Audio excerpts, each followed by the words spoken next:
दोस्तों हमने इसमें 10th केमिस्ट्री पार्ट 3 धातु और अधातु के लॉन्ग टाइप क्वेश्चन दीर्घ उत्तरीय प्रश्नों को हल किया है। हमने सारे प्रश्नों को 2 वीडियो में बनाया है। यह वीडियो का पहला भाग है। वीडियो का दूसरा भाग आपको वीडियो के डिस्क्रिप्शन में मिल जाएगा। पहला क्वेश्चन है, इलेक्ट्रॉनिक विन्यास के आधार पर तत्वों को धातु एवं अधातु में किस प्रकार वर्गीकृत किया जाता है, उदाहरण सहित समझाना है। इसका आंसर हो जाएगा, इलेक्ट्रॉनिक विन्यास के आधार पर तत्व को 2 भागों में विभाजित किया जाता है। पहला धातु और दूसरा अधातु। धातुओं के परमाणु के 72 कक्षा में साधारणतः 1, 2 या 3 इलेक्ट्रॉन रहते हैं। जैसे सोडियम के 72 कक्षा में 1, मैग्नीशियम के 72 कक्षा में 2, जबकि एल्युमिनियम के 72 कक्षा में 3 इलेक्ट्रॉन है। ठीक इसी प्रकार अधातुओं में उसके परमाणु के 72 कक्षा में क्रमशः 5, 6 या 7 इलेक्ट्रॉन होते हैं, जैसे कार्बन, सल्फर, ऑक्सीजन इत्यादि। 2 नंबर क्वेश्चन है, कारण सहित बताए कि धातुएं विद्युत की सुचालक और अधातु विद्युत की कुचालक क्यों होती है। इसका आंसर हो जाएगा, धातुएं विद्युत की सुचालक इसलिए होती है क्योंकि धातु के परमाणुओं में मुक्त इलेक्ट्रॉन होते हैं जो चालक में एक सिरे से दूसरे सिरे तक विद्युत धारा का संचालन करते हैं क्योंकि वे मुक्त होते हैं। जबकि अधातु विद्युत का कुचालक इसलिए होते हैं क्योंकि इसमें मुक्त इलेक्ट्रॉन नहीं होते हैं जो विद्युत धारा का संचालन कर सके, और धातुओं के द्रव्यनांक और क्वथनांक जो होते हैं वो निम्न होते हैं, परंतु ग्रेफाइट अधातु होते हुए विद्युत धारा का संचालन करता है क्योंकि इसके द्रव्यनांक जो है वो उच्च है।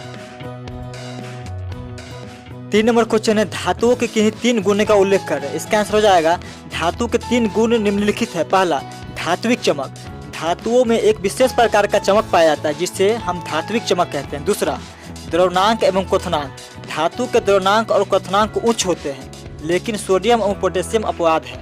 और तीसरा, ऊष्मा एवं विद्युत का कुचालक। धातुएं प्रायः ऊष्मा और विद्युत का कुछ सुचालक भी होती है। अगला 4 नंबर क्वेश्चन है, अधातु के किन्हीं 3 गुणों का उल्लेख करना है। इसका आंसर हो जाएगा, अधातु के 3 गुण निम्नलिखित है। पहला, भौतिक अवस्था। अधातु सामान्य ताप पर ब्रोमीन को छोड़कर ठोस एवं गैस के रूप में पाई जाती है। दूसरा, भंगुरता।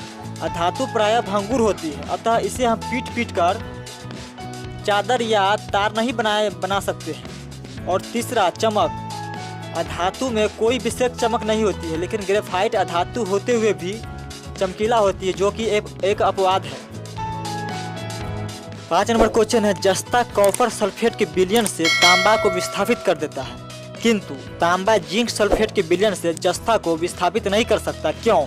इसका आंसर हो जाएगा, धातुएं प्रायः अम्लों के साथ अभिक्रिया करके अम्लों से हाइड्रोजन गैस मुक्त करती है। चूँकि अम्लों के साथ धातु के अभिक्रिया का वेग धातु के विद्युत धनात्मक गुण या उसकी क्रियाशीलता पर निर्भर करता है, अतः अधिक विद्युत धनात्मक धातु कम विद्युत धनात्मक धातुओं की अपेक्षा अम्लों के साथ तेजी से अभिक्रिया करती है।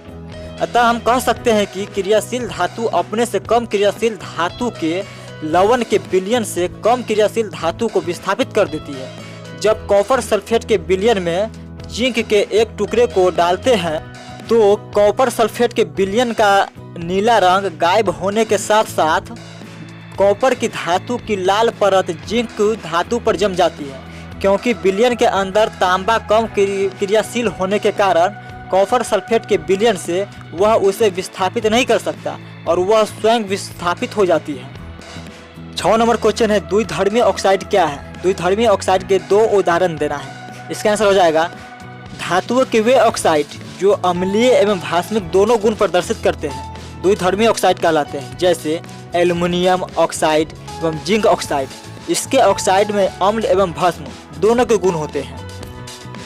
7 नंबर क्वेश्चन है, भौतिक व रासायनिक गुण के आधार पर धातु एवं अधातु में अंतर स्पष्ट करना है। इसका आंसर हो जाएगा, पहला, भौतिक गुणों के आधार पर दोनों में निम्न अंतर है। पहला, चमक। धातुओं में एक विशेष प्रकार की चमक होती है जिसे धात्विक चमक कहते हैं, लेकिन अधातुओं में ऐसी कोई चमक नहीं होती है। दूसरा, चालकता। धातुएं प्रायः ऊष्मा और विद्युत की सुचालक होती है जबकि अधातु ऊष्मा और विद्युत की कुचालक होती है। तीसरा, ध्वनि हो जाएगा। धातुओं में एक विशेष प्रकार की ध्वनि पाई जाती है जिसे धात्विक ध्वनि कहते हैं, जबकि अधातुओं में ऐसी कोई ध्वनि नहीं पाई जाती है। चौथा हो जाएगा, आघात वर्धनीयता। धातु प्रायः आघात वर्धनीय होती है, अर्थात इसे हम हथौड़े से पीट कर पतली और लंबी चादर बना सकते हैं, जबकि अधातु में ऐसा कोई गुण नहीं होता है क्योंकि अधातु जो है भंगुर होती है। अगला है रासायनिक गुण। रासायनिक गुणों के आधार पर फिर इसे 3 निम्न भागों में बांटा गया है। पहला, ऑक्सीजन के साथ संयोग। सभी धातु ऑक्सीजन के साथ संयोग करके भास्मिक ऑक्साइड बनाती है, जबकि अधातु ऑक्सीजन के साथ संयोग करके अम्लीय ऑक्साइड बनाती है। दूसरा, ऑक्सीकारक एवं अवकारक गुण। धातु अवकारक होते हैं जबकि अधातु ऑक्सीकारक होते हैं। और तीसरा हो जाएगा अम्ल से प्रतिक्रिया। धातु तनु अम्ल से प्रतिक्रिया करके हाइड्रोजन गैस मुक्त करते हैं, जबकि अधातु तनु अम्ल से प्रतिक्रिया नहीं करते हैं। 8 नंबर क्वेश्चन है, वैद्युत अपघटन विधि से धातु का शोधन किस प्रकार किया जाता है? इसका आंसर हो जाएगा वैद्युत अपघटन विधि द्वारा धातु का शोधन के लिए अशुद्ध धातु को एनोड के रूप में एवं शुद्ध धातु के प्लेट को कैथोड के रूप में इस्तेमाल किया जाता है। इसमें धातु के एक लवण का विलयन वैद्युत अपघट्य का कार्य करता है। विद्युत धारा द्वारा प्रवाहित करने पर एनोड से शुद्ध धातु निकलकर विलयन में आ जाती है और विलयन में से उतनी ही शुद्ध धातु कैथोड पर एकत्रित हो जाती है। विलय अपद्रव्य विलयन में चले आते हैं, जबकि अविलय अपद्रव्य एनोड के नीचे पेंदी में एकत्रित हो जाते हैं, जो एनोड मड कहलाते हैं। 9 नंबर क्वेश्चन है, वैसे किन्हीं 3 अधातुई ऑक्साइडों के नाम लिखे जो अम्लीय होते हैं। जल के साथ ऑक्साइडों की विक्रिया कैसे होती है? इसका आंसर हो जाएगा यह 3 अधातुई ऑक्साइड निम्नलिखित है। पहला, सल्फ्यूरिक अम्ल। दूसरा, सल्फ्यूरस अम्ल। और तीसरा, कार्बोनिक अम्ल। अधातु के ऑक्साइड जल में घुलकर अम्ल बनाते हैं क्योंकि अधातु ऑक्सीजन के साथ संयोग करके अम्लीय ऑक्साइड बनाती है। 10 नंबर क्वेश्चन है, अयस्कों के सांद्रण से क्या समझते हैं? सल्फाइड अयस्क का सांद्रण आप किस विधि द्वारा करेंगे? इसका आंसर हो जाएगा पृथ्वी की परत से प्राप्त किसी धातु के अयस्क में उपस्थित उपद्रव्यों को दूर कर अयस्क को शुद्ध रूप में प्राप्त करना अयस्क का सांद्रण कहलाता है। सल्फाइड अयस्क का सांद्रण करने के लिए अयस्क के भारी चूर्ण को जल से भरी एक बाल्टी में डाल देंगे। उसके बाद उस जल में थोड़ा तेल डालकर वायु प्रवाह द्वारा जल को खूब अलोडित कर लेंगे।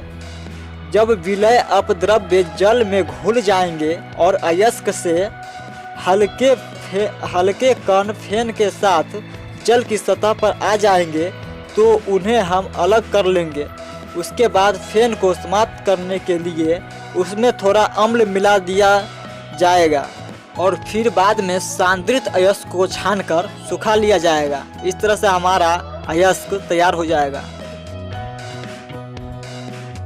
क्वेश्चन नंबर 11 है, अयस्कों के निस्तापन एवं भर्जन से आप क्या समझते हैं? इसमें अंतर स्पष्ट करें। इसका आंसर हो जाएगा निस्तापन अयस्कों को उच्च ताप पर वायु की अनुपस्थिति या अपर्याप्त आपूर्ति में उसके द्रव्यनांक से कम ताप पर गर्म कर धातु को उसके ऑक्साइड में परिवर्तित करने की प्रक्रिया निस्तापन कहलाती है।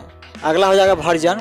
सल्फाइड अयस्कों को वायु की पर्याप्त आपूर्ति की स्थिति में तीव्रता से गर्म करके धातु को ऑक्साइड में परिवर्तित करने की प्रक्रिया भर्जन कहलाती है। इन दोनों में निम्न अंतर है। पहला, निस्तापन में अयस्क को उच्च ताप पर हवा की अनुपस्थिति में उसके द्रव्यनांक से कम ताप पर गर्म किया जाता है, जबकि भर्जन में सल्फाइड अयस्कों को वायु की पर्याप्त आपूर्ति की स्थिति में तीव्रता से गर्म करके धातु के ऑक्साइड में परिवर्तित किया जाता है।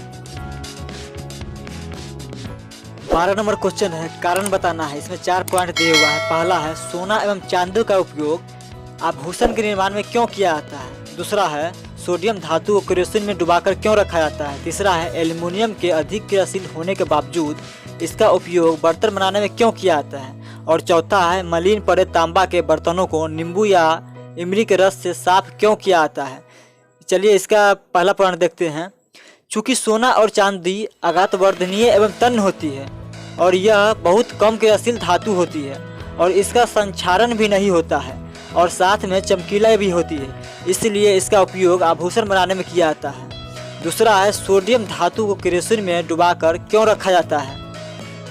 इसका आंसर हो जाएगा क्योंकि यह धातु अधिक क्रियाशील होने के कारण सामान्य ताप पर हवा के ऑक्सीजन के साथ अभिक्रिया करके जलने लगती है, अतः इससे कोई दुर्घटना न हो इसलिए इसे क्रियोसन के अंदर डुबा कर रखा जाता है। तीसरा है एल्युमिनियम के अति क्रियाशील होने के बावजूद इसका उपयोग घरेलू बर्तन के निर्माण में क्यों किया जाता है। इसका आंसर हो जाएगा क्योंकि एल्युमिनियम सस्ता और मजबूत धातु होता है और यह विद्युत और ऊष्मा का सुचालक भी होता है, इसलिए इसका उपयोग घरेलू बर्तन में किया जाता है। चौथा है मलिन पड़े तांबा के बर्तनों को नींबू या इमली के रस से साफ किया जाता है, क्यों। इसका आंसर हो जाएगा तांबे को खुली हवा में कुछ दिनों तक छोड़ देने पर उसकी सतह के ऊपर हरे रंग की परत बैठ जाती है। यह भास्मिक कार्बोनेट की परत होती है जो भास्मिक प्रकृति की होती है, इसलिए चूँकि इमली या नींबू का रस अम्लीय प्रकृति का होता है जिस कारण यह प्रतिक्रिया एक दूसरे से प्रतिक्रिया करके उसे साफ करके हटा देती है। 6 नंबर क्वेश्चन है उत्कृष्ट गैसों के इलेक्ट्रॉनिक विन्यास लिखें और यह बताए कि गैसें अक्रियाशील क्यों होती है। इसका आंसर हो जाएगा उत्कृष्ट गैसों के इलेक्ट्रॉनिक विन्यास निम्नलिखित है। आप लोग देख सकते हैं हीलियम के 2 है, नियॉन के 2 और 8 है, आर्गन के 2 8 8 है, क्रिप्टन के 2 8 18 8 है, जेनॉन के 2 8 18 18 8 होता है और रेडॉन के 2 8 18 32 18 8 होता है। चूँकि उत्कृष्ट गैसों के परमाणुओं के सेल इलेक्ट्रॉनों से पूर्णतः भरे होते हैं जिसके कारण यह अस्थायी होता है, इसलिए यह दूसरे परमाणुओं के साथ अभिक्रिया नहीं करती है। चूँकि उत्कृष्ट गैसों के परमाणुओं के 72 कक्षा में हीलियम गैस को छोड़कर सभी के संयोजी इलेक्ट्रॉनों की संख्या 8 होती है जिसके कारण यह अस्थायी होता है और किसी अन्य के साथ अभिक्रिया नहीं करता है। 14 नंबर क्वेश्चन है रासायनिक बंधन किसे कहते हैं, यह कितने प्रकार का होता है। इसका आंसर हो जाएगा किसी अणु के परमाणु को एक साथ बांधकर रखने वाला आकर्षण बल रासायनिक बंधन कहलाता है। रासायनिक बंधन 2 प्रकार के होते हैं। पहला वैद्युत संयोजक बंधन या आयनिक बंधन। एक परमाणु से दूसरे परमाणु में इलेक्ट्रॉनों का स्थानांतरण के फलस्वरूप जो बंधन बनता है उसे वैद्युत संयोजक बंधन या आयनिक बंधन कहते हैं। दूसरा नंबर पॉइंट है सहसंयोजक बंधन। जब 2 परमाणु आपस में इलेक्ट्रॉनों का साझा करके अपना अष्टक पूरा करते हैं तब उनके बीच बना हुआ रासायनिक बंधन सहसंयोजक बंधन कहलाता है। 15 नंबर क्वेश्चन है विद्युत संयोजक बंधन क्या है, यह कैसे बनता है। इसका आंसर हो जाएगा जब धातु तथा अधातु क्रमशः इलेक्ट्रॉन खोकर एवं इलेक्ट्रॉन ग्रहण कर आपस में बंधन बनाते हैं तो वह विद्युत संयोजी बंधन कहलाता है तथा इसके फलस्वरूप बना हुआ यौगिक विद्युत संयोजी यौगिक कहलाता है। अधातु की विद्युत ऋणात्मकता कम होती है, इसलिए यह आसानी से धातु द्वारा त्याग किया गया इलेक्ट्रॉन को ग्रहण करके अपने निकटतम निष्क्रिय गैस के इलेक्ट्रॉनिक विन्यास को प्राप्त करके अस्थायी हो जाता है तथा ऋणात्मक बनाता है। इसी प्रकार धातु का आयनीकरण विभव जो होता है वह कम होता है, इसीलिए यह आसानी से इलेक्ट्रॉन त्याग करके अपने निकटतम निष्क्रिय गैस का इलेक्ट्रॉनिक विन्यास प्राप्त करके अस्थायी हो जाना चाहते हैं तथा धनायन बनाता है। इस प्रकार बने हुए धनायन तथा ऋणायन वैद्युत स्थैतिक बल के द्वारा बंधकर विद्युत संयोजी बंधन बनाते हैं जिससे विद्युत संयोजी यौगिक का निर्माण होता है। चूँकि दोस्तों वीडियो जो है बहुत लंबा हो जाएगा क्योंकि यह लॉन्ग टाइप क्वेश्चन है, इसीलिए हमने इसे 2 भागों में विभक्त किया है। पहला भाग है वीडियो का पहला भाग और दूसरा जो है वीडियो का दूसरा भाग है और दोनों को मिलाकर के एक लंबा वाला यानी कि दोनों भाग को मिलाकर के एक लंबा वाला वीडियो भी डाल देंगे जो आप लोग जाकर के देख सकते हैं। आप लोग देख सकते हैं डिस्क्रिप्शन में वीडियो अगर तैयार हो जाएगा तो मैं उसका लिंक दे दूँगा दोनों का।